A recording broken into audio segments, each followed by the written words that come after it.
नमस्कार विद्यार्थियों, education point Haryanvi में आपका स्वागत है। तो विद्यार्थियों, आज का जो हमारा टॉपिक है वो है आपकी कविता कक्षा 8 के लिए दीवानों की हस्ती।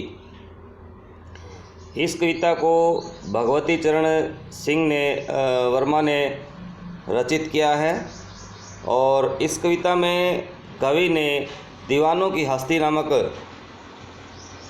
कविता श्री भगवती चरण सिंह वर्मा द्वारा रचित एक श्रेष्ठ रचना है। इसमें कवि ने मदमस्त और दीवानों को कविता में स्थान देकर के उनके भावों एवं क्रियाकलापों को अनोखे रूप से प्रकट किया है। कवि कहता है कि हम दीवाने हैं, हमारा कोई ठिकाना नहीं होता है, हम आज यहाँ हैं तो कल वहाँ हैं, हमारा टिकने का कोई एक स्थान नहीं है। हम दीवानों का कोई मजहब नहीं है और हम जहाँ भी जाते हैं धूल उड़ाते चलते हैं, मस्ती में लहराते चलते हैं और हमारे साथ मस्ती, खुशी, उत्साह का वातावरण साथ लिए चलते हैं, इसलिए हम दीवाने कहलाते हैं। हम कभी खुशी के रूप में सीधे चले आते हैं तो कभी आंसू बन करके बह जाते हैं। हमें देख करके बाकी सारे मनुष्य कहने लगते हैं कि तुम यहाँ कैसे और किस प्रकार आए हो, इस तरह आके दोबारा वापस क्यों चल दिए हो।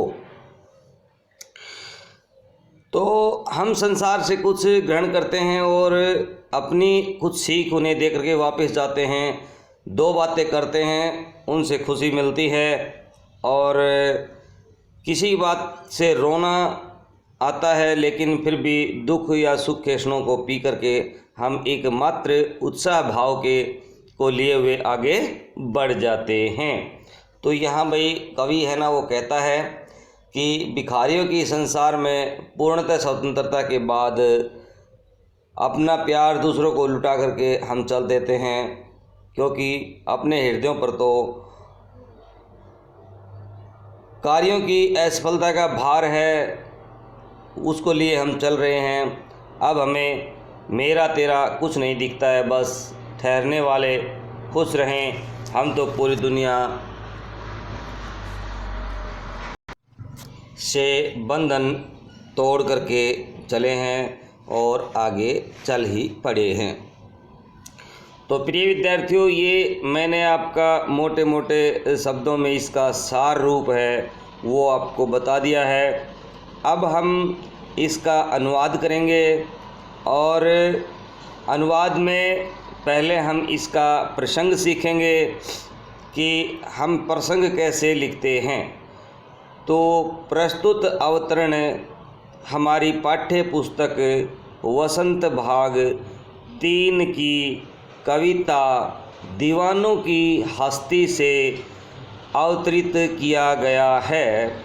इसके कृतिकार या रचनाकार या कवि भगवती चरण वर्मा हैं। इसमें कवि ने दीवानों के मस्ती भरे भाव का जिक्र करते हुए कहा है कि, अब यहाँ छोड़ के इससे आगे हम लिखेंगे सरलार्थ। तो सरलार्थ में पहले हम काव्य पंक्तियाँ पढ़ते हैं। देखिए,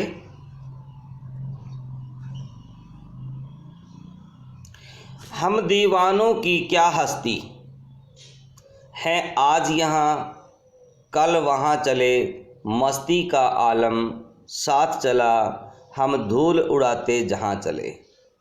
तो यहाँ कवि कहता है कि दीवाने होते हैं वो मतवाले होते हैं। तो कहता कि हमारा जो संसार है ना बड़ा ही अनोखा है। तो वे कहते हैं कि हमारा कोई अस्तित्व नहीं है, हमारा हस्ती मतलब अस्तित्व नहीं है, मस्ती का आलम साथ चला, हम जहाँ भी चलते हैं मस्त होकर के चलते हैं, खुशी का जो माहौल है वो हमारे साथ रहता है। हम धूल उड़ाते जहाँ चले। कहता कि जहाँ पर भी हम चलते हैं पैरों से धूल उड़ाते हुए चलते हैं, और हमारा मतवालापन है वो हमेशा हमारे साथ चलता है। तो यहाँ कवि ने इस कविता में मतवालेपन और दीवाना ये बड़े सुंदर शब्दों का प्रयोग किया है। ये तत्सम और तद्भव शब्दों का है ना, इसमें मिला जुला प्रयोग किया है कवि ने। हमने पढ़े थे तत्सम और तद्भव शब्द, तत्सम किसे कहते हैं, तद्भव किसे कहते हैं। तो बेटा तत्सम शब्द वे होते हैं जो संस्कृत भाषा के शब्द होते हैं और जिनको हिंदी भाषा में एज इट इज़ ज्यों का त्यों ले लिया जाता है, उन्हें हम तत्सम शब्द कहते हैं।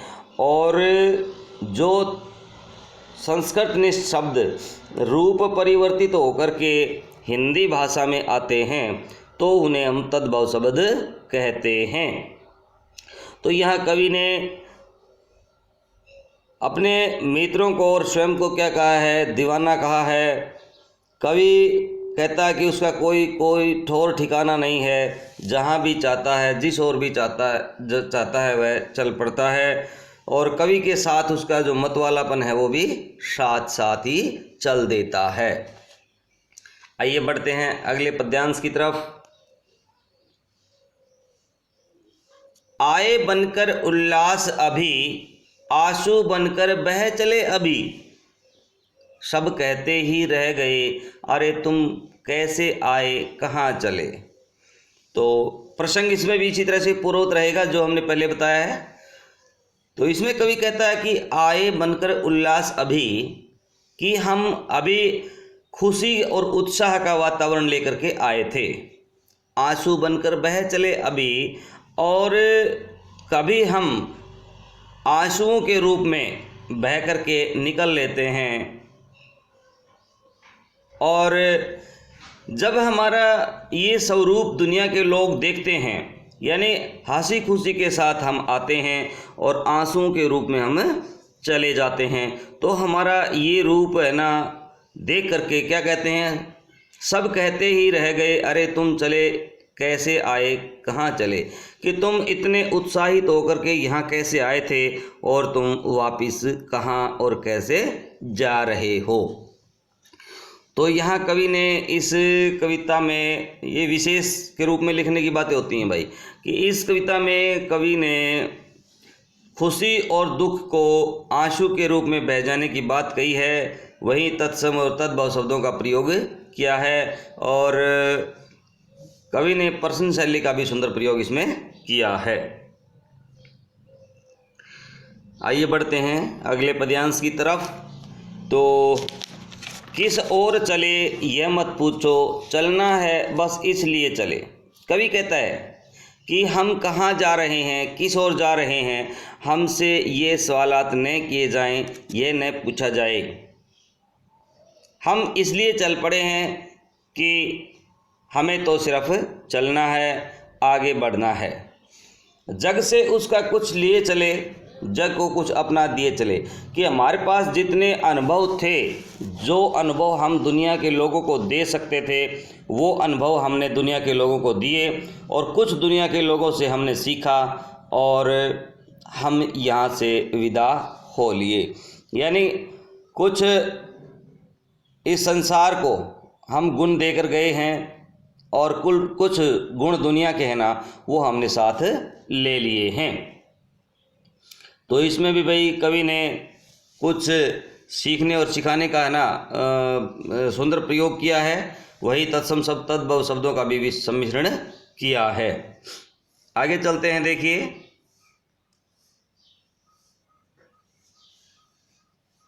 दो बात कही दो बात सुनी, कुछ हंसे और फिर कुछ रोए, छक कर सुख दुख के घूंटों को हम एक भाव से पिरोए चले। तो यहाँ कवि कहता है भाई कि हमने लोगों की कुछ बातों को सुना है और कुछ बातें अपनी भी कही हैं। फिर दुनिया वालों की कुछ बातें सुन करके हम हंसे हैं, हमें हंसी भी आई है, लेकिन दुनिया की कड़वाहट भरी बातों को सुनकर हमें रोना भी आया है। तो यहाँ कवि कहता है छक करके सुख दुख के घूंटों को, छक करके तृप्त हो करके अपने हृदय पटल पर एक भाव लिए हुए हम आगे बढ़ चले। यानी सुख एवं दुख के घूंटों को हमने पिया और वही भाव लेकर के हम आगे बढ़ गए।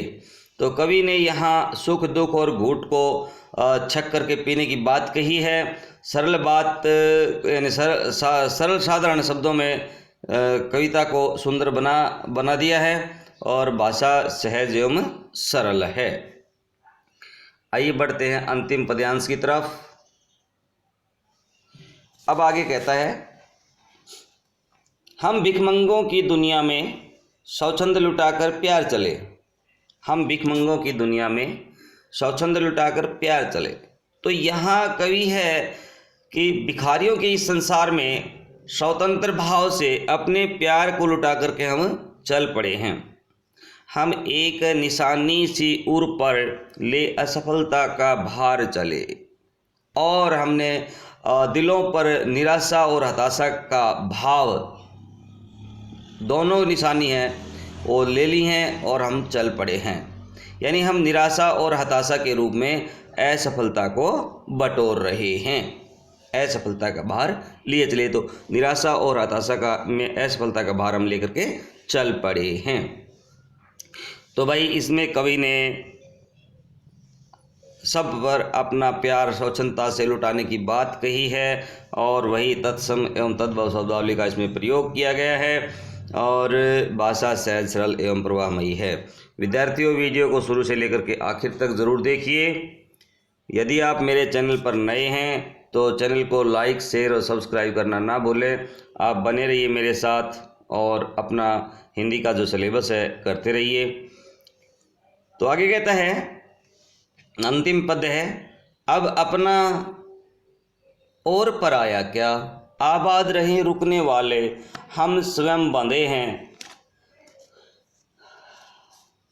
बंधे थे और स्वयं अपने बंधन को तोड़ चले। तो यहाँ कवि कहता है कि अब मेरा तेरा वाली जो भावना है ना वो पूर्णतः समाप्त हो चुकी है।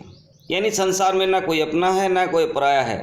अपने पराये की भावना है वो समाप्त हो चुकी है। अब कहता है कि आबाद रहें, आबाद मतलब खुशहाल रहें रुकने वाले, इसमें रुकने वाले अपना खुशी से जीवन व्यतीत करें। हम स्वयं बंधे थे, हमने दुनिया के प्रेम में खुद को बांधने का प्रयत्न किया था और स्वयं ही हमने उस बंधे हुए बंधन को तोड़ दिया है। तो हम दीवाने हैं, हमारी कोई हस्ती नहीं है, हम जहाँ भी चलते हैं अपना संसार बसा लेते हैं। तो यहाँ कवि ने भाई तत्सम शब्द तद्भव शब्दों का है ना मिला जुला प्रयोग किया है और कवि की भाषा सहज एवं सरल है और कवि ने यहाँ अपना पराया का जो है ना भेदभाव मिटाने की बात कही है। तो विद्यार्थियों, ये आपकी जो कविता थी दीवानों की हस्ती, इसको हमने बखूबी किया है। आशा है आपको समझ में भी आ गई होगी। तो आप बने रहिए मेरे साथ एजुकेशन पॉइंट हरियाणवी पर। अगले वीडियो में मैं आपको इसके अभ्यास के प्रश्न भी देने वाला हूं, तो लिखते रहिए अपने नोटबुक में और करते रहिए अपना सिलेबस कंप्लीट। Thank you. जय हिंद, जय भारत।